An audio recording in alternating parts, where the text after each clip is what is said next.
Hello students, subscribe my channel education hub Moga. YouTube में आपने जाना है, विदाउट स्पेस टाइप करना है एजुकेशन हब मोगा और बेल आइकॉन नोटिफिकेशन को ऑन कर देना है। Thank you very much.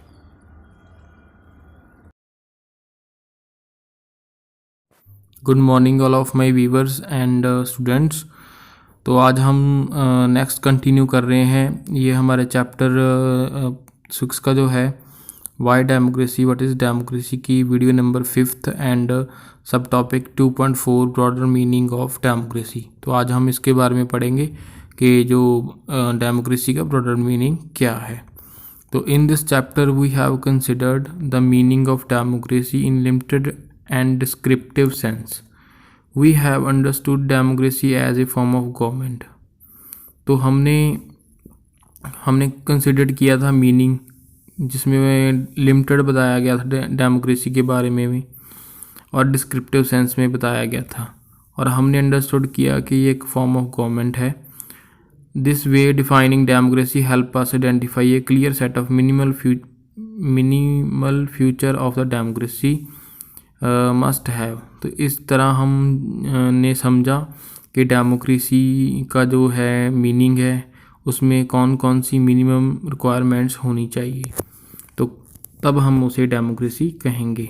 Minimum futures of democracy must have, तो डेमोक्रेसी के मिनिमम फ्यूचर किसी गवर्नमेंट में होने चाहिए, तो उसे हम डेमोक्रेसी बोलेंगे।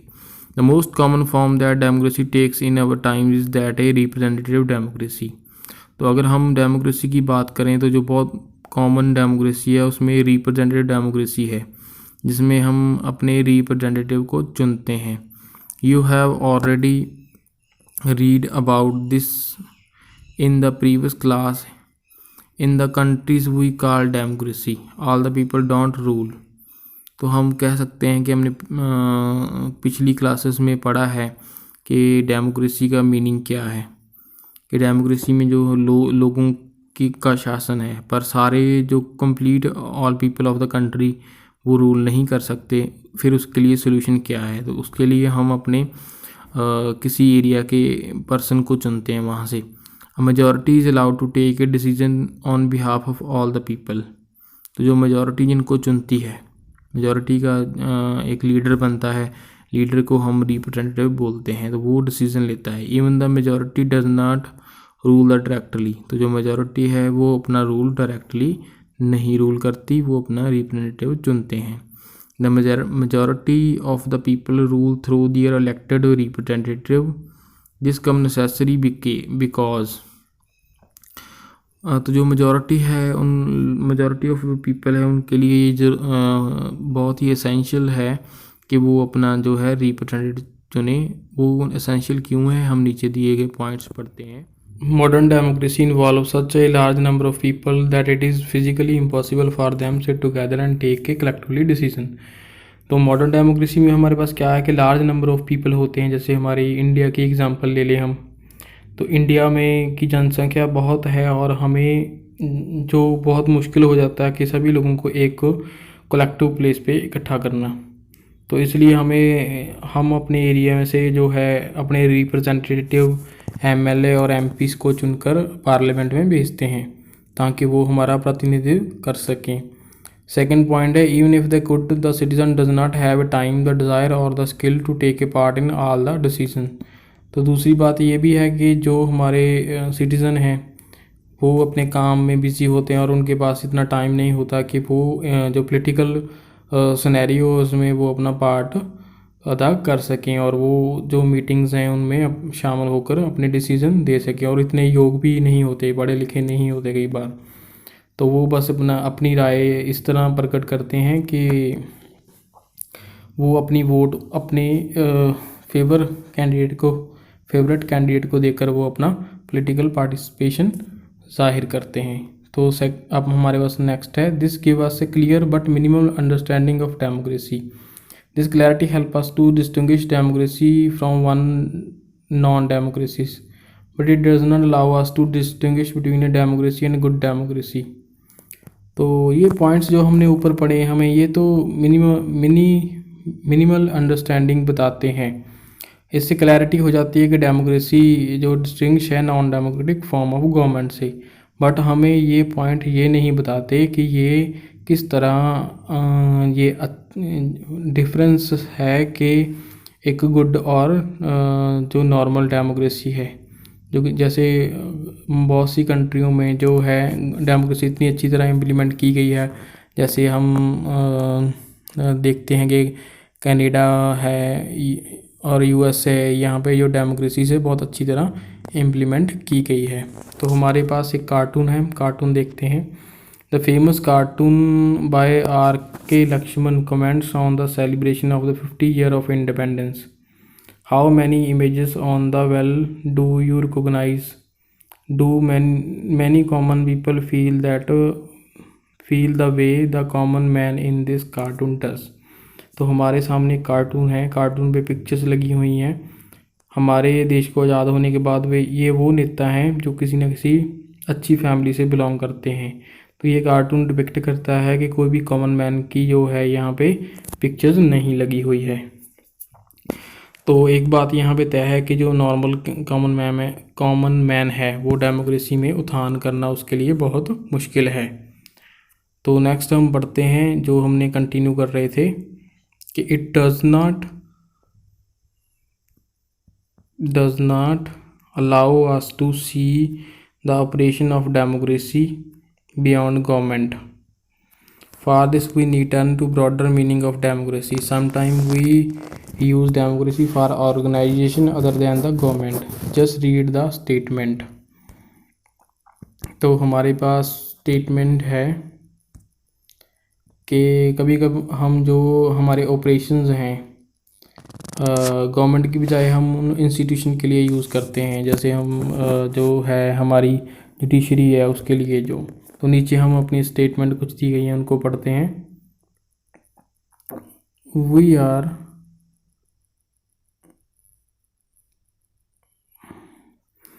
Very democratic family. Whenever a decision has to be taken we all sit down and arrive at a consensus. My opinion matter as much as my father's. तो यहाँ पे एक एग्जांपल दी गई है, अगर जो मेरा ओपिनियन है उसको भी कंसिडर किया जाता है हमारे हाउस होल्ड में एज लाइक माई फादर, तो उसे हम डेमोक्रेसी फॉर्म ऑफ जो है सिस्टम कहेंगे। तो दूसरा पॉइंट जो हमारे सामने आता है, one leader and his family member decide everything in this party. How can they talk of democracy?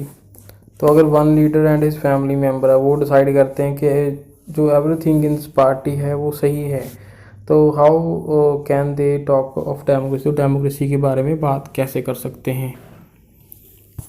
तो नेक्स्ट हम पढ़ते हैं, this way of using the word democracy go back to it is basic sense of a method of taking decision. तो a man democratic decision involve consultation with the and consent of all those who are affected by that decision. तो पूरे word में democracy को define करने के लिए एक method है टेकिंग डिसीजन। तो जो हमारे डिसीजन लिए जाते हैं क्या उनमें जो हमारे सारे रिप्रेजेंटेटिव वो शामिल हैं। तो डेमोक्रेसी में डिसीज़न लेने के लिए जो कंसल्टेशन होती है, जो विचार चर्चा होती है और उसमें जो असेंट लिया जाता है, क्या वो जो फैक्ट हो रहा है, क्या वो जो डिसीज़न हमारे ऊपर इम्प्लीमेंट हो रहा है, क्या हमें हमारे रिप्रेजेंटेटिव को उसमें शामिल किया जा रहा है, उनकी सहमति ली जा रही है। तो ये मेजर जो पार्ट हैं डेमोक्रेसी के। Those who are not powerful have the same say in taking the decision as those who are powerful. This can apply to a government और ए फैमिली और एनी अदर ऑर्गेनाइजेशन। तो एक main factor निकल के आता है कि जिसके पास पावर नहीं है क्या उसको अपनी बात रखने का राइट है। तो ये डेमोक्रेसी हर जगह हर इंस्टीट्यूशन पे इम्प्लीमेंट होती है। तो ये जैसे हमारा कोई इंस्टीट्यूशन है, चाहे हम स्कूल चला रहे हैं चाहे कुछ भी चला रहे हैं, तो वहाँ पे जो छोटे से लेके बड़े एम्प्लॉय तक सबको ये राइट होना चाहिए कि वो अपनी बात रख सकें और अपने विचार कह सकें। The democracy is also principle that can be applied to any sphere of life. तो ऐसे हम हर जगह पे डेमोक्रेटिक जो फॉर्म ऑफ गवर्नमेंट है, डेमोक्रेटिक फॉर्म ऑफ व्यूज़ हैं, हर जगह हर क्षेत्र में इम्प्लीमेंट कर सकते हैं। Sometime we use the word democracy not to describe any existing government but to set up all ideal standard that all the democracy must aim to become. तो कई बार क्या होता है कि कुछ हमारी ऐसी एग्जांपल्स हैं जहां डेमोक्रेसी का जो फॉर्म इम्प्लीमेंट नहीं किया गया है, बट वो जो उनका गवर्नमेंट है वो सारे बेसिक फंडामेंटल ऑफ डेमोक्रेसी को फुलफ़िल करता है।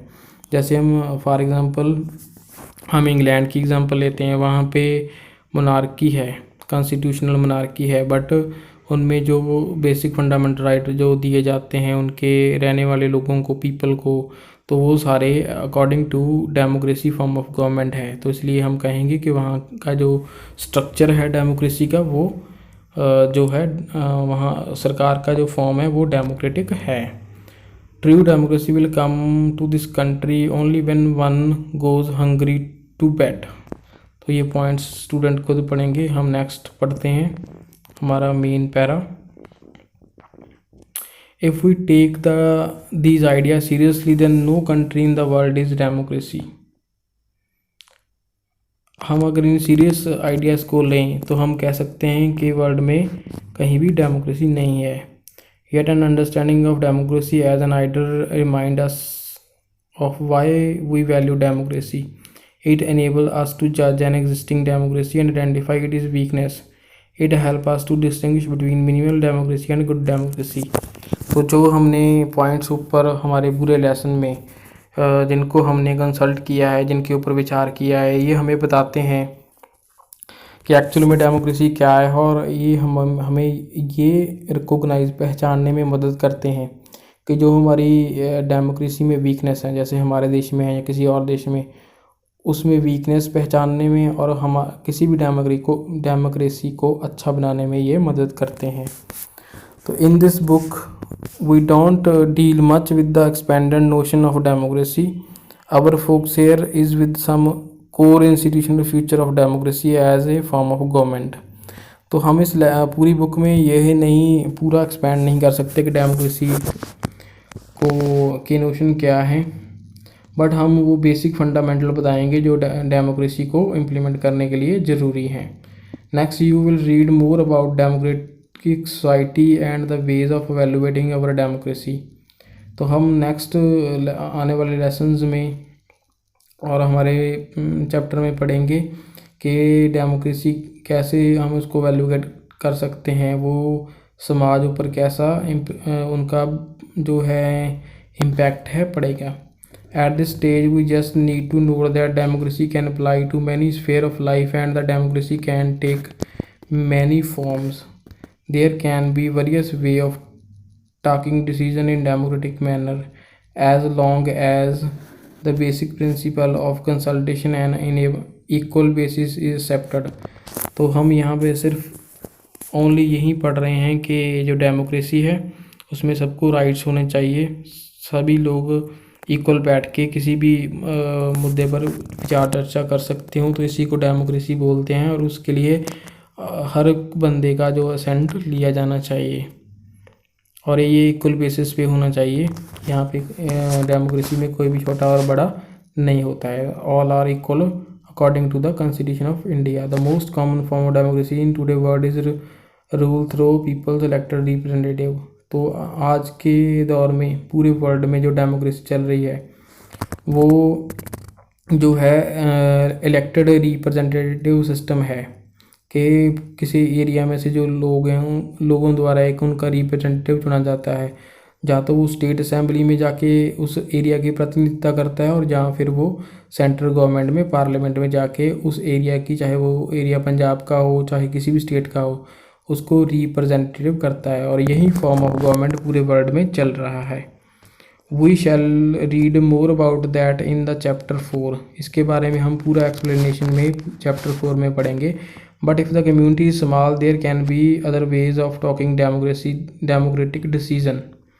अगर वहाँ के लोगों की जनसंख्या बहुत स्मॉल है तो ये डेमोक्रेटिक डिसीजन लेने के लिए अनदर जो सिस्टम इम्प्लीमेंट हम कर सकते हैं। All people can sit together and take decision directly.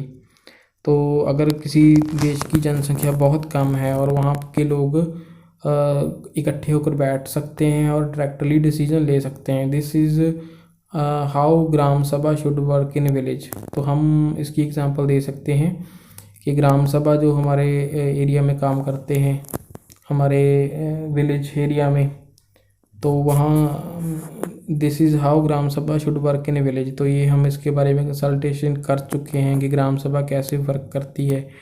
ये लिटिल फॉर्म ऑफ डेमोक्रेसी है। Can you think of some of other democratic way of decision making.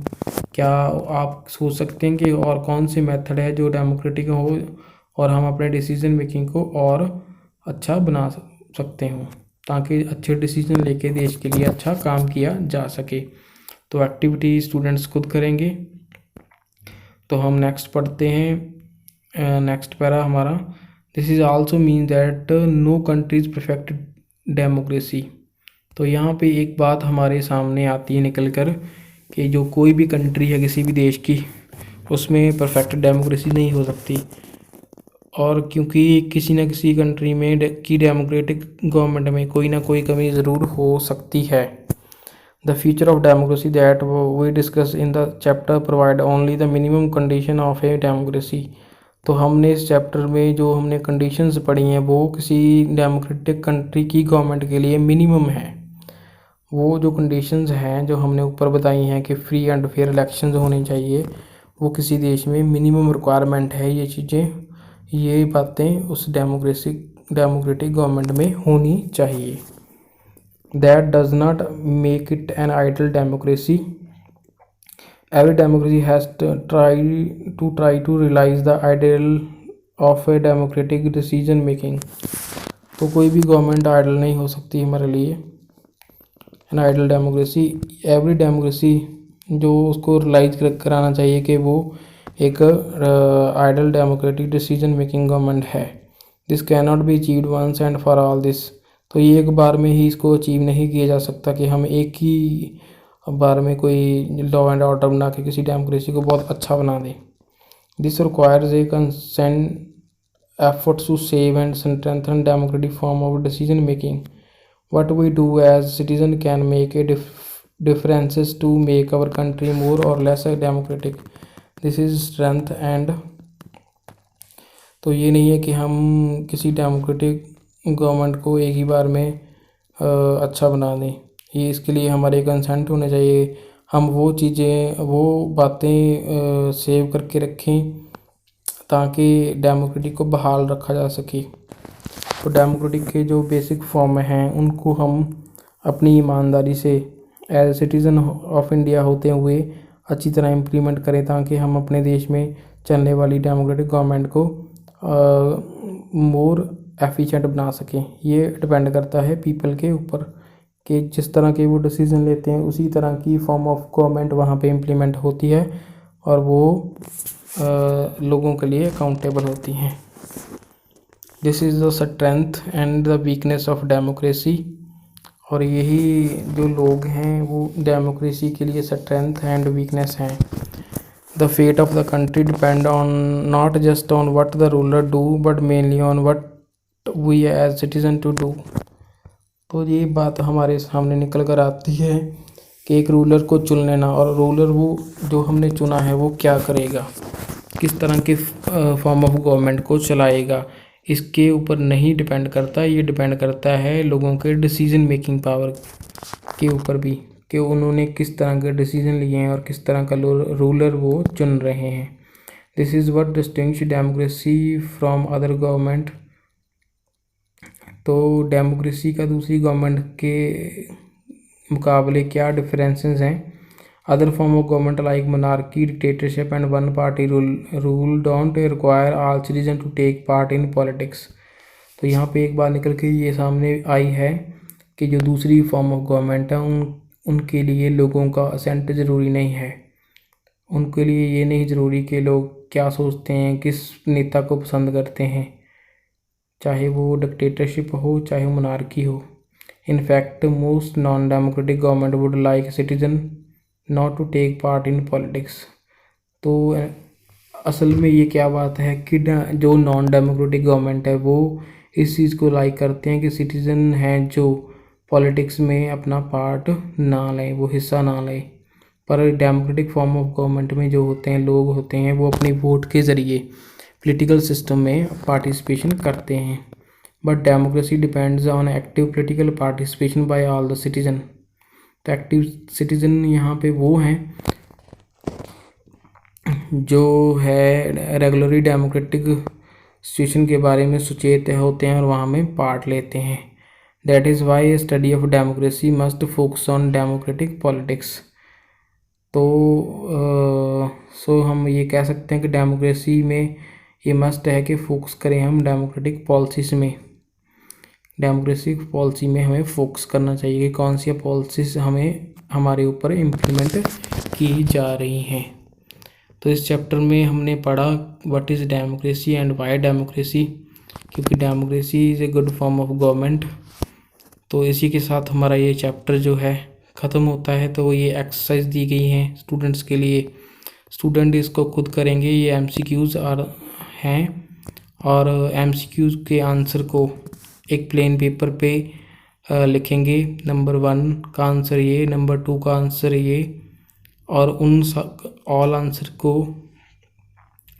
Collectively लिखकर, जैसे नंबर 1 का आंसर ए और सेकंड का बी है, third का सी है एज एग्ज़ाम्पल, तो वो एक प्लेन पेपर पे लिखकर उसकी पिक्चर कैप्चर करके आपने सेंड करनी है on my personal mobile number. And इसी के साथ स्टूडेंट्स का 9th क्लास का चैप्टर फिनिश होता है और नेक्स्ट चैप्टर के साथ आपको नेक्स्ट वीडियो में मिलेंगे। तब तक के लिए keep watching education hub Moga and continue. Thank you very much.